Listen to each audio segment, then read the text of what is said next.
Ah, que maravilha! Nós estamos, na verdade, vivendo um banquete, né? Mesmo em meio a muitas adversidades, muitas lutas que nós temos vivenciado, que famílias, enfim, muita gente tem vivenciado lutas terríveis. Mas eu costumo dizer, irmãos, que esse não é o fim. Nós não estamos no fim da vida. Quando nós partimos daqui, nós estamos apenas começando uma vida verdadeira com isso também. Aleluia. Louvado seja o nome do Senhor. Eu sou assim, uma pessoa assim muito, não é positiva não. Eu sou uma pessoa assim que me entrego muito à palavra que Deus fala. E eu queria que você também se posicionasse assim, que você se entregasse muito mais à palavra que Deus fala, e não a palavra que o governador fala, que o prefeito fala, que o teu vizinho fala, que o teu amigo de trabalho fala. Não, eu queria que você se entregasse mais à palavra que Deus fala.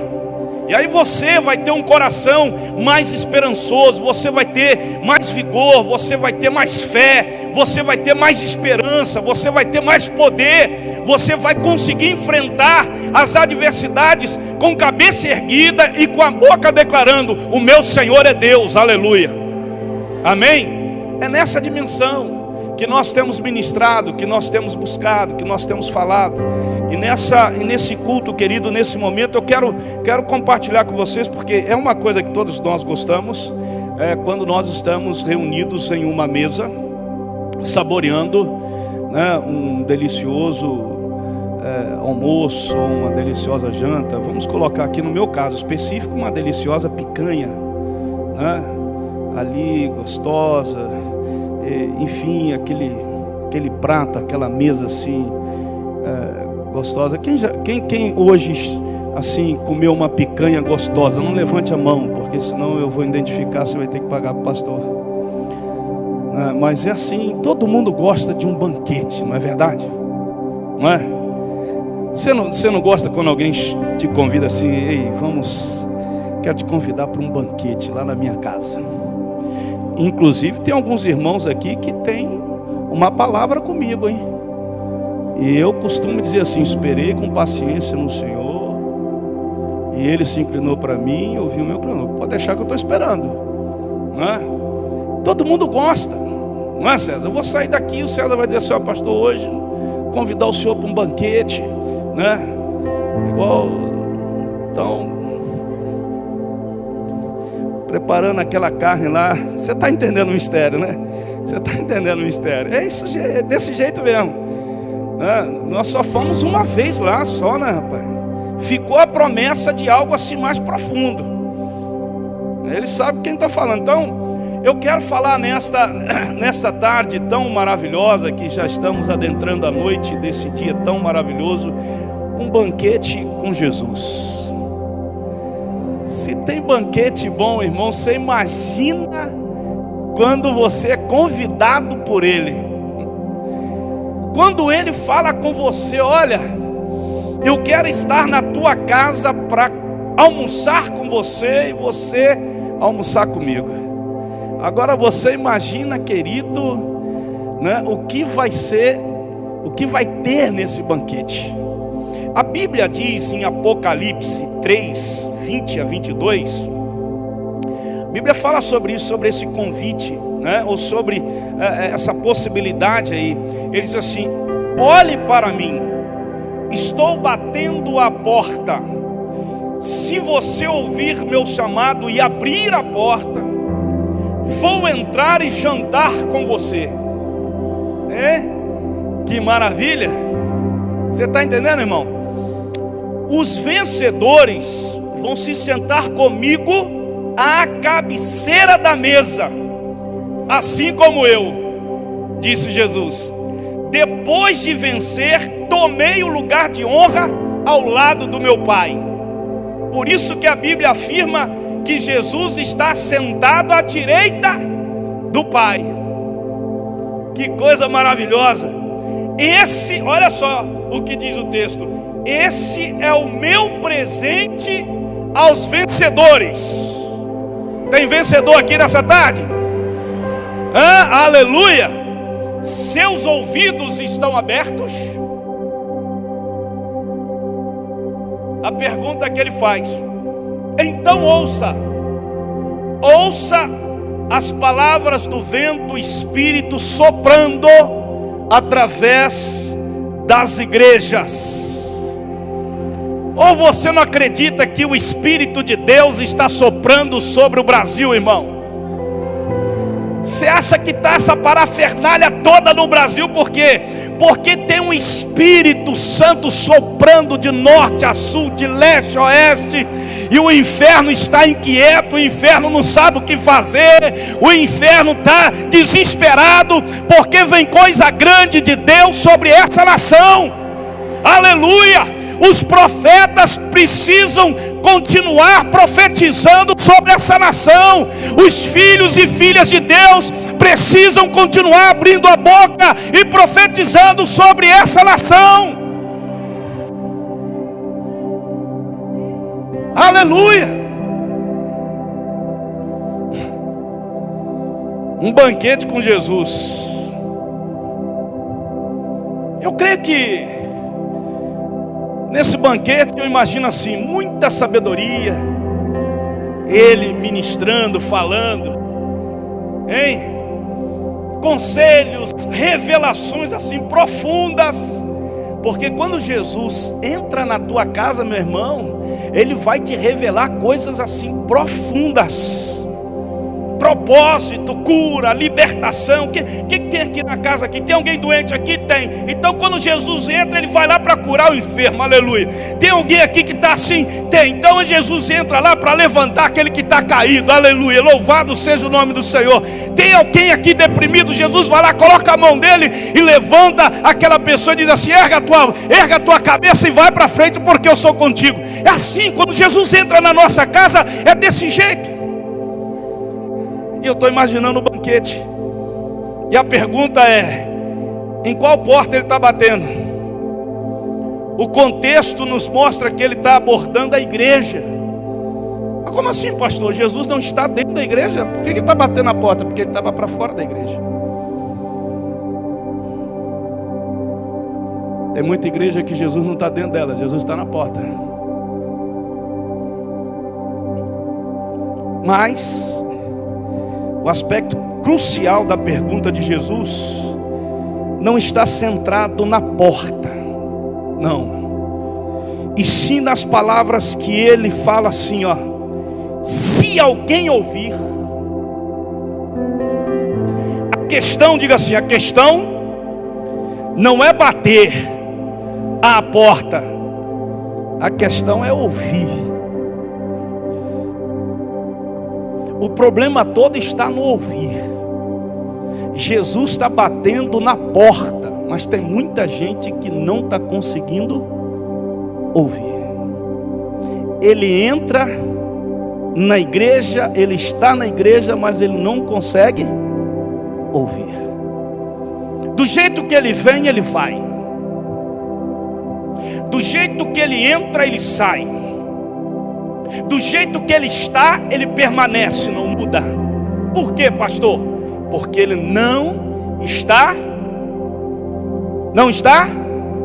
ouvindo.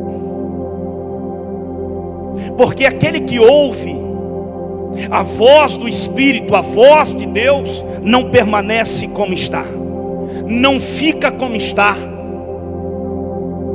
Essa é a verdade do Senhor. Quando você está em casa e normalmente há um barulho dentro de casa e alguém bate na porta, você não ouve porque o barulho dentro da tua casa está alto e você não consegue ouvir. Tem muita casa, irmão, que está com muito barulho, muita contenda, muita coisa ruim, e não consegue ouvir. Jesus está batendo lá. Então, diante disso, nesse texto, a pergunta mais importante é: o que é que está nos impedindo de ouvir Deus tocar?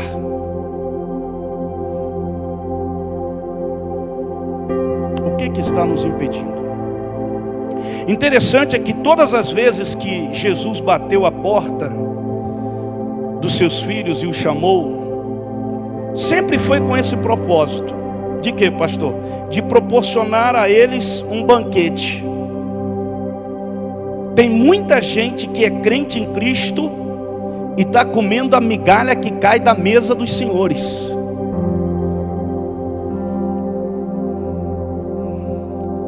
Jesus quer que você sente à mesa com Ele.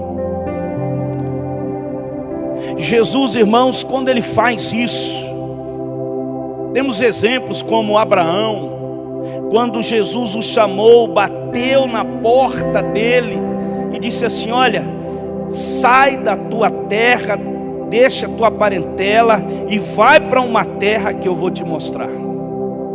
Ele ouviu. Diga, Abraão ouviu. Amém?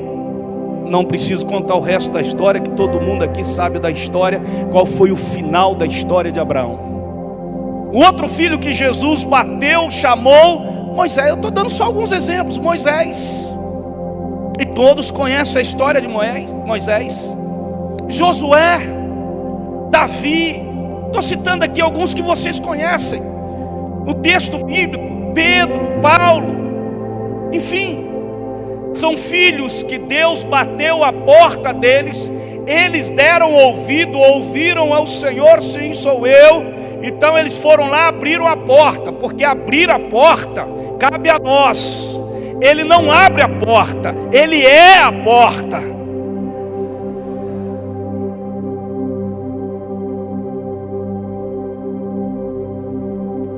Se você for lá e disser assim: entra, Senhor, Ele vai entrar e vai gerar na tua vida um banquete. Meu Deus do céu, que coisa maravilhosa. Existe uma parábola em Lucas capítulo 14 que eu queria compartilhar com vocês, os versículos 16 a 23, que fala sobre o banquete. Que diz assim: Jesus respondeu: certo homem estava preparando um grande banquete e convidou muitas pessoas. Na hora de começar, enviou seu servo para dizer aos que haviam sido convidados: venham, pois tudo já está pronto. Diga, tudo já está pronto. Irmão, deixa eu dizer uma coisa para você. Deus não vai preparar, Deus já preparou. Ah, pastor, Deus vai preparar algo. Não, Deus já preparou, porque Jesus lá na cruz, Ele disse assim: tudo já está consumado. Ele não tem que preparar nada, Ele já preparou tudo. Então Ele diz aqui: tudo já está pronto. Mas eles começaram um por um a apresentar desculpas. O primeiro disse: acabei de comprar uma propriedade, preciso ir vê-la, por favor desculpe-me. Outro disse: acabei de comprar 5 juntas de bois e estou indo experimentá-las, por favor desculpe-me. Ainda outro disse: acabo de me casar, por isso não posso ir. O servo voltou e relatou isso ao seu senhor. Então o dono da casa irou-se e ordenou ao seu servo: vá rapidamente para as ruas e becos da cidade e traga os pobres, os aleijados, os cegos, os mancos. Disse o servo: o que o Senhor ordenou foi feito e ainda há lugar. Diga, ainda há lugar. Então o Senhor disse ao seu servo: vá pelos caminhos envalados e obrigue-os a entrar, para que a minha casa fique cheia. Deus quer que a casa dele fique cheia. Nesse caso, Jesus está ensinando que o banquete, a festa, já está pronta e que os convidados devem entrar. Mas o que acontece com muitas pessoas que Jesus tem chamado? Essas pessoas colocam desculpas para não entrarem, para não irem ao banquete, para não estarem com Jesus, para não sentarem à mesa com o Senhor, para não se tornarem mais que vencedores. Meu irmão, em nome de Jesus, ontem eu estava orando, quando eu estudava esse texto, e dizia: Senhor, tenha misericórdia, que as pessoas possam ouvir a Tua voz, e que elas possam atender a Tua voz, que elas possam seguir a Tua voz, em nome de Jesus. O primeiro disse que havia acabado de quê? De comprar o quê? Uma propriedade, e que precisava de quê? de ir ver essa propriedade. O segundo disse que havia acabado de comprar 5 juntas de bois, iria experimentar. O terceiro disse que havia acabado de casar. Não posso. Não sei se você já percebeu a coisa. Deus está falando com você aí? Deus está falando com você aí? Toca no teu irmão. Vem cá, Deus já começou a falar com você? Olha isso aqui. E talvez você diga assim: mas pastor, tem alguma coisa errada em comprar propriedades, em comprar juntas de boi, em se casar? Não, não há nada de errado nisso. Jesus não estava dizendo que isso era errado. Mas o que ele revela aqui para nós é que essas coisas, para essas pessoas que foram convidadas, eram mais importantes do que estarem com o Senhor. Então muitas vezes o que está acontecendo? As pessoas estão vivendo uma vida de miseráveis, não porque Deus deseja que elas vivam vidas de miseráveis, miseráveis em todos os sentidos. Por quê, pastor? Porque na verdade o casamento é mais importante, propriedades são mais importantes, conquistas na vida são mais importantes do que estarem com Jesus, do que atenderem um chamado de Deus, do que fazerem aquilo que Jesus quer que você faça. Vamos lembrar aqui de Marta e Maria. Jesus entrou na casa dela, ele foi convidado e lá entrou. E desde que ele entrou, diz o texto, que Maria se ajoelhou, que Maria esteve aos pés de Jesus, aprendendo com Jesus. E de repente Marta ficou incomodada, diz o texto lá. Ela ficou incomodada. Tem gente que fica incomodada quando vê o outro muito na presença de Deus, buscando a Deus, querendo mais de Deus, tendo sede de Deus, fome de Deus, fazendo mais com o Senhor. E ela ficou inquieta, então olhou para Jesus e disse assim: Senhor, fale com a minha irmã, não se te dá que eu estou aqui sozinha fazendo as coisas. E Jesus virou para ela de maneira muito franca, muito sincera, muito firme, e disse para ela assim: mas ela escolheu a melhor parte. Tem gente deixando a melhor parte, querido, para ficar com a parte, mas a pior parte. Quantos estão entendendo isso aqui? É por isso que muita gente vem e vai. É por isso que muita gente está desigrejado, está afastado, está desviado. Por quê, pastor? Porque na verdade ainda não entendeu que a melhor parte é estar com Jesus. E quando ele não está com Jesus, é que ele preferiu estar com a pior parte. E a pior parte é aquela, querido, que Jesus mesmo coloca para nós. Ou uma parte menos importante. A parte menos importante.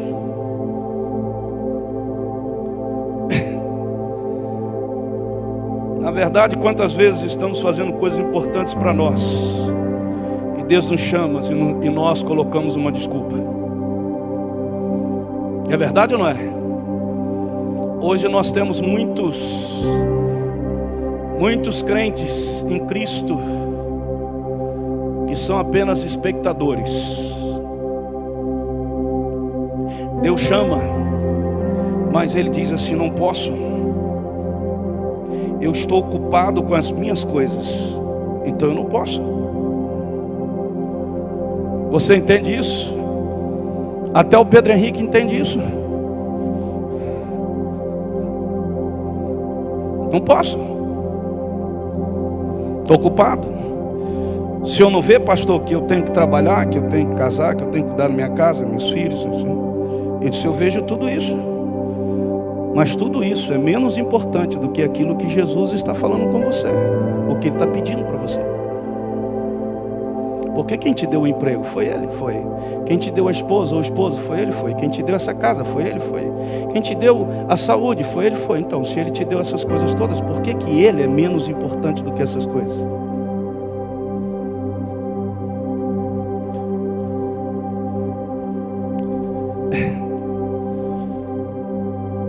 Fala para o teu irmão, presta atenção. Tem um banquete. Vai abrir mão do banquete? Hein? Vai abrir mão do banquete? Na verdade, o princípio aqui, querido, se aplica aqui e agora. Quando Deus nos convida, olha isso aí. quando Deus nos convida para algo, interrompe a nossa rotina diária, ou as coisas que gostamos muito, isso significa que existe algo muito melhor guardado para nós. Veja isso aí, escreva isso daí, tire foto disso daí. Se Deus em algum momento chega na tua vida, querido, interrompe a sua rotina diária, sabe, te tira das coisas que você gosta muito, isso significa que Jesus tem algo muito, mas muito melhor guardado para você.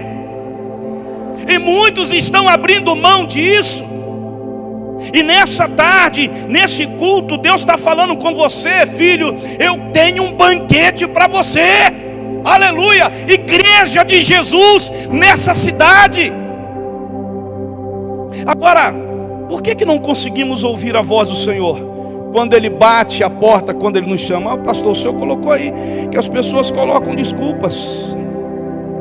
Eu diria que para a igreja do Senhor, querido, não consegue ouvir a voz do Senhor quando Ele bate, quando Ele chama, quando Ele fala, porque falta santidade na igreja. Isso mesmo, falta santidade.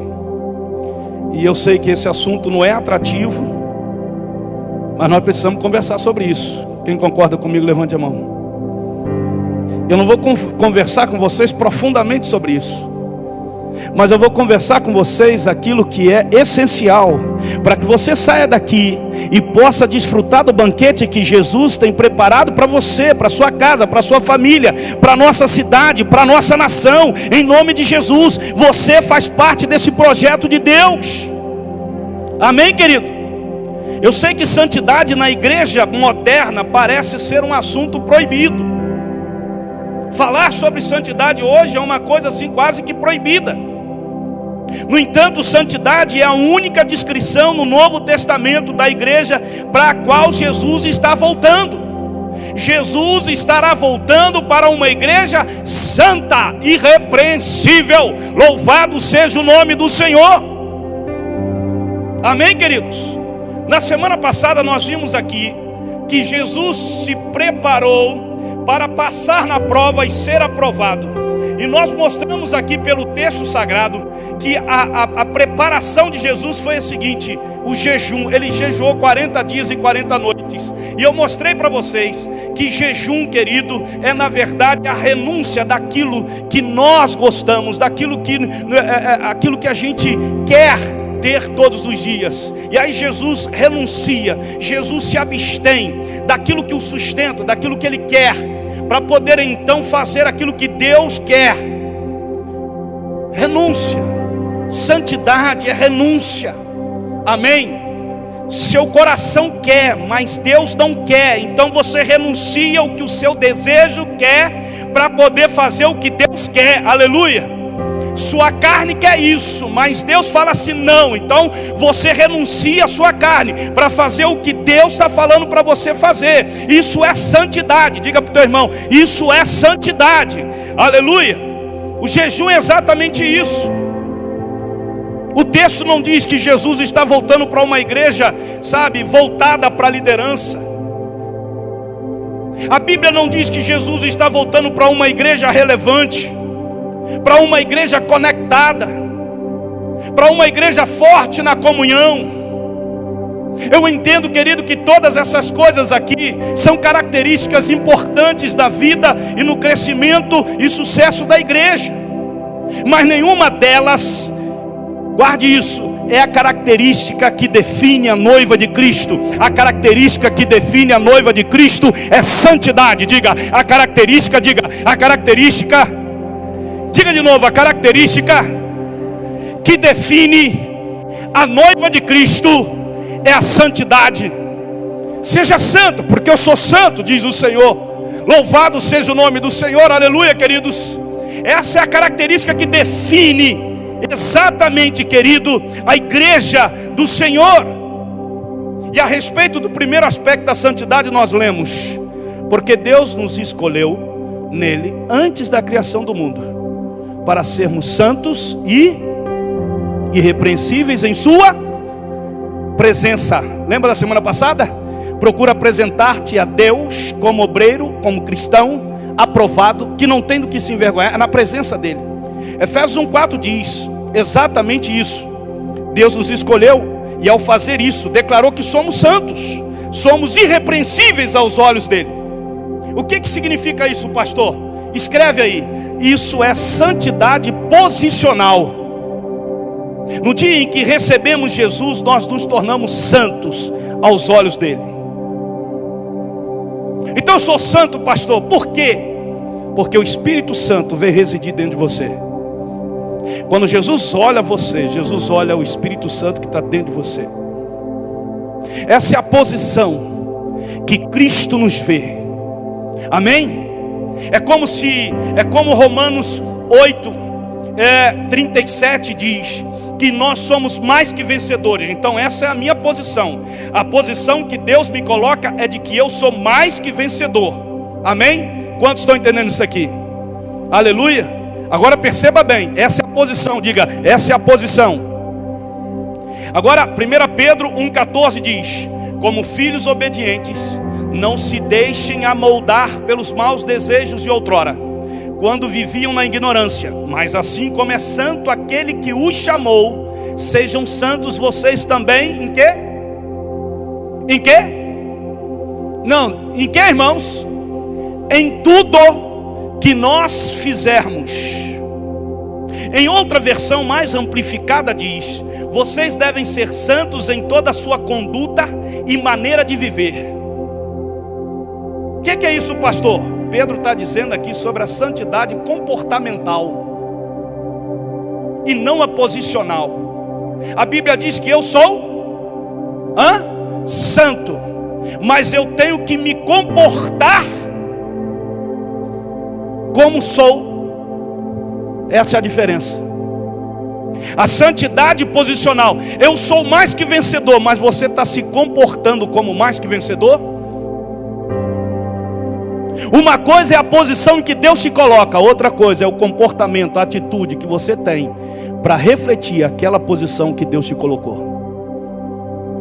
Quem está entendendo isso aqui? Levante a mão em nome de Jesus, diga graças a Deus. Então aqui nós descobrimos que na vida cristã nós tentamos viver uma vida santa. É verdade, pastor, e muitas vezes nós falhamos, ficamos frustrados. E aí nós passamos a entender a graça de Deus. O que é a graça de Deus? A graça de Deus é a capacidade que Deus nos dá de viver essa vida santa. Sem essa graça eu não consigo. Sem essa graça, sem esse poder, sem essa capacidade, eu não consigo. Então para eu viver uma vida santa, para eu ter o comportamento, para eu ter atitude, para eu ter palavra santa, para eu ter postura santa, então pastor, o que eu devo fazer? A graça, pastor, porque eu sozinho não consigo. Eu sou nervoso, eu tenho um temperamento assim, eu sou assim, eu sou daquele jeito, pastor. Olha, pastor, meu querido, deixa eu te falar uma coisa. A graça de Deus te capacita para você viver essa santidade. Amém? E por que eu não estou vivendo essa santidade nem no meu casamento, nem no meu relacionamento? Porque tanta falta de santidade dentro da igreja. Porque as pessoas estão distantes daquele que traz e capacita. Ninguém pode sentir, ninguém pode ter a capacidade de Deus se está distante desse Deus. É a mesma coisa aqui. Não adianta eu ligar esse teclado, não adianta o Gabriel vir aqui e tocar se esse teclado não estiver ligado na fonte. A fonte é que capacita para que o som saia daqui. E o Gabriel é um instrumento que Deus vai usar. Gabriel já tem dentro dele o dom, Gabriel já tem dentro dele o talento.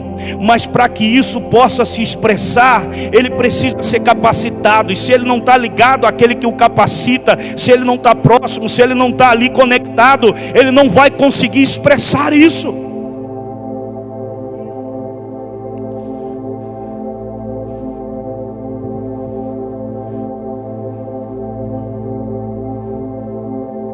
Eu coloquei aí para que vocês pudessem anotar. A graça é a capacitação imerecida de Deus, que nos dá a habilidade de fazer o que não conseguiríamos fazer sozinhos.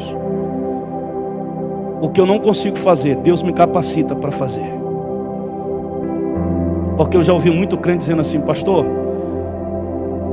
como viver a vida cristã desse jeito? Eu não consigo, pastor. Não, você pela sua própria força, seu próprio conhecimento, não vai. Mas quem vai te dar isso, quem vai te capacitar é o Senhor. E aí você precisa estar junto dele. Por isso que Deus declara: minha graça é suficiente para você, pois o meu poder se aperfeiçoa na sua fraqueza. O que Deus está falando? Ele se refere à graça dele como seu poder de nos capacitar, em nome de Jesus.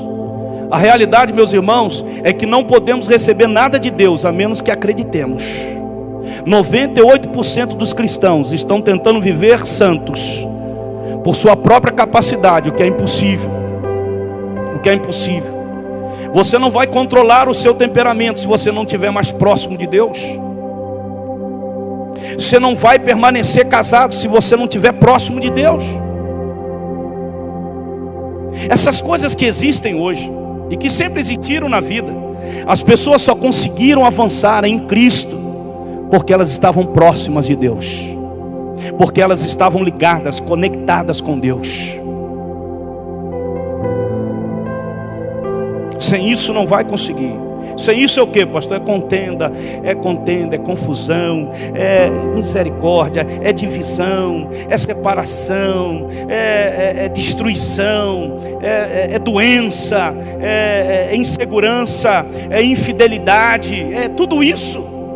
Se nós não tivermos assim, a graça, querido, não é apenas a resposta para a salvação e o perdão, mas a poderosa provisão de Deus para vivermos uma vida santa. John Bevere diz isso num dos seus livros.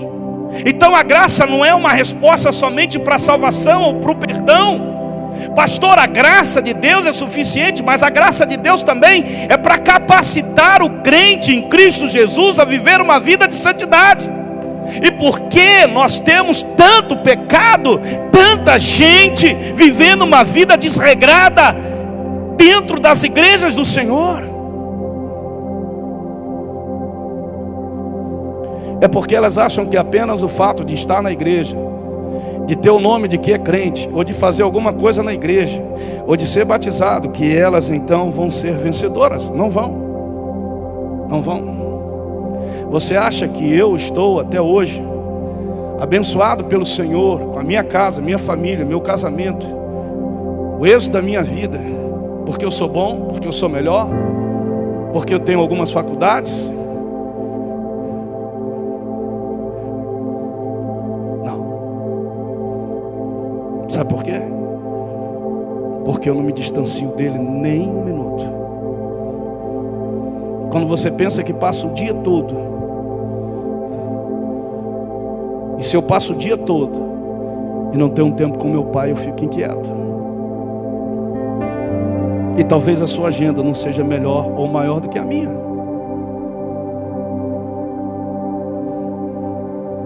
Hebreus 12, 14 e 15 diz: esforcem-se para que seja possível a convivência uns com os outros e com Deus. Senão o máximo que vocês vão conseguir é um vislumbre de Deus. Não permitam que ninguém despreze a graça de Deus, a generosidade de Deus. Qual o sentido desse texto de Hebreus, pastor? Insista, busque, para obter, para vivenciar a santidade. Faça algo com esforço, com propósito, com metas. Eis que estou à porta e bato, eu quero entrar na tua casa, quero sentar com você, porque eu tenho um banquete para você. Deus não tem miséria para os seus filhos. Deus tem prosperidade para os seus filhos. Deus tem riqueza da glória dele para os seus filhos. Deus tem poder para os seus filhos. Deus tem sabedoria do céu para os seus filhos. É assim que ele quer fazer. Aleluia. Igreja, se posicione em nome de Jesus. Estamos debaixo do domínio e da jurisdição de Deus. Respeitem a ele. As pessoas chamam-no de Senhor, mas não o veem e nem estão em sua presença. Veja o exemplo de Jó quando diz: eu conhecia Deus e ouvi falar, mas agora sim eu vejo o meu Senhor. Aleluia. E olha que a Bíblia diz que ele era um homem reto, um homem probo, um homem que buscava se desviar do mal. E esse mesmo homem chegou à conclusão de que ele conhecia Deus e ouvia falar, mas que aquela experiência levou a conhecer Deus realmente. Meus amados irmãos, A Bíblia diz: aquele que conhece meus mandamentos e os guarda é quem me ama. Aquele que me ama será amado por meu Pai, e eu o amarei e me revelarei a Ele. Aleluia! Guardar é praticar, é vivenciar. Ter e obedecer os mandamentos é buscar a santidade comportamental. Os que fazem isso vão ver o Senhor, vão ter a presença de Deus, vão ter a glória de Deus. Deixa eu fazer uma pergunta aqui, porque eu estou partindo para concluir. Deixa eu dizer para você: você tem tido experiências com Deus, querido? Quais têm sido as suas experiências com Deus? Nós cantamos canções, escrevemos, ensinamos mensagens sobre Jesus. Ensinamos que Jesus é o nosso amigo. Mas a Bíblia diz, porém a palavra se, vocês serão meus amigos se fizerem o que lhes ordeno. Ser servo de Deus é bom, mas o servo muitas vezes não sabe o que o seu Senhor faz, mas o amigo sabe. Talvez nós possamos pensar, ou alguém possa dizer nessa tarde: mas pastor, todos nós somos filhos de Deus. É verdade. Se você tem Cristo Jesus, torna-se filhos de Deus. Mas temos que nos lembrar da verdade que Paulo diz, Gálatas 4:1: permitam-me mostrar a vocês as implicações disso. Enquanto é menor de idade, o herdeiro não está em posição melhor que a do escravo. A palavra escravo aqui é a mesma palavra grega que Jesus usou para a palavra servo, no versículo anterior que lemos. Desde que o filho e a filha seja menor de idade, ele ou ela normalmente não é privado do porquê, mas sim do que Deus está fazendo. O que o Senhor quer dizer com isso? Paulo disse assim: queridos, vocês já não são mais criança para ficar bebendo leite, vocês já são adultos. Amém? Você entende que um novo na fé, querido, ele cai aqui, ele tem uma vida ainda instável, porque ele ainda não está amadurecido. Mas quando ele amadurece, ele não pode continuar tendo atitudes e comportamentos de criança. Ele tem que ter um comportamento de santidade como o seu Deus é. Amém, queridos? Muitas vezes nós perdemos as coisas por causa do comportamento de santidade que não temos. Perdemos posições, perdemos o banquete, perdemos coisas que Deus tinha preparado para nós e nós perdemos. Meu casamento é mais importante, pastor. Não, seu casamento não é mais importante do que ele na sua vida. Me desculpe dizer, o meu casamento não é mais importante para mim do que o Deus que eu tenho. Se Deus me chamar, se Deus falar, se Deus mostrar as coisas, minha esposa que está comigo me acompanha. Nós temos que entender isso. As coisas que nós conquistamos não são mais importantes. Portanto, a santidade não é um fim em si mesmo, é a porta de entrada para uma verdadeira intimidade com Jesus. Jesus, na verdade, querido, está falando que essa porta é o coração do crente. E na mensagem de domingo passado, nós mostramos que o coração determina a vida cristã vitoriosa. A ponto de Salomão dizer: se há alguma coisa que você tem que guardar, guarde o seu coração, porque dele procedem as saídas da vida. A nossa negligência em buscar a santidade remove a nossa habilidade de ouvir e de responder. Por isso não conseguimos ter intimidade com Deus. A maioria dos crentes que eu conheço nesse Brasil não consegue ter intimidade com Deus. Você sabe por quê? Porque ele negligencia buscar a santidade. E a falta de santidade remove a nossa habilidade, querido, de ouvir e responder o que Deus está falando. Muitas vezes você até ouve, mas não consegue responder, porque você não tem santidade na tua vida. Você é santo, mas não se comporta como tal. Seja na palavra, seja em qualquer situação. Poxa, pastor, o senhor começou a mensagem tão bem, fica em pé. O senhor começou a mensagem tão bem falando de um banquete, que a gente ia participar de um banquete. Eu creio, querido, que você não está participando de outra coisa senão um banquete. Porque tudo que você está recebendo aqui é porque Ele está aqui e Ele preparou para você, para que você Seja mais que vencedor. Quando ele fala aqui, olha, eu quero que vocês se assentem, diz Apocalipse. Ei, estou à porta, se você ouvir o meu chamado, abrir a porta, vou entrar e jantar com você. Os vencedores vão sentar comigo à cabeceira da mesa. É isso que ele quer que você... Mas pastor, eu sei que eu sou um vencedor, então haja como tal, se comporte como tal. Pastor, eu sei que a Bíblia diz que eu sou santo, então haja como tal, se comporte como tal. E aí, meu irmão, o banquete vai ser maravilhoso, o poder de Deus vai ser maravilhoso, o agir de Deus vai ser maravilhoso, o seu casamento vai ser maravilhoso, sua vida profissional vai ser abençoada, tudo que você colocar nas suas mãos vai prosperar. Aleluia, seja isso. Glória a Deus, Pai, glória a Deus pela Tua palavra. O próprio Senhor nos convida. Aleluia. Interessante que Ele bate a porta, porque na lógica, querido, está fora. Ele está fora e não dentro da jornada de muita gente. Muita gente diz assim, não, eu creio em Deus, pastor. Não, Jesus é o meu Senhor, é o meu Salvador. Mas Ele não está na jornada, na sua jornada, na sua caminhada. Por quê? O que está acontecendo? Tem coisa errada aí. Hoje é o dia de você resolver mudar de comportamento, atitude que tem levado apenas a um relacionamento superficial com Deus. Viver uma vida de santidade é entender que o Senhor vai capacitar você para vencer as coisas que ainda escravizam a sua vida. Alguém diz assim, pastor, a palavra diz que o cair é do homem, o levantar é de Deus. Mas a Bíblia diz que o homem que Deus levanta, ele não vive caído. Eu vou repetir isso. O homem que Deus levanta, ele não vive caído. Porque o homem que Deus transforma, ele não vive na prática do pecado.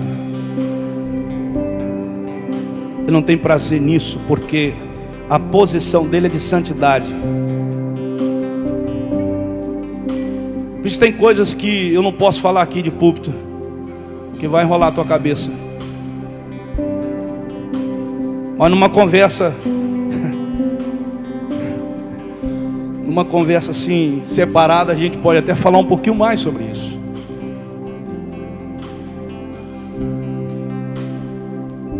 Ele está batendo a porta, porque Jesus vem buscar essa igreja, a igreja santa, a igreja que Ele santifica pela palavra dEle. Em João diz, santificai-vos na verdade. A minha palavra é a verdade, é essa palavra.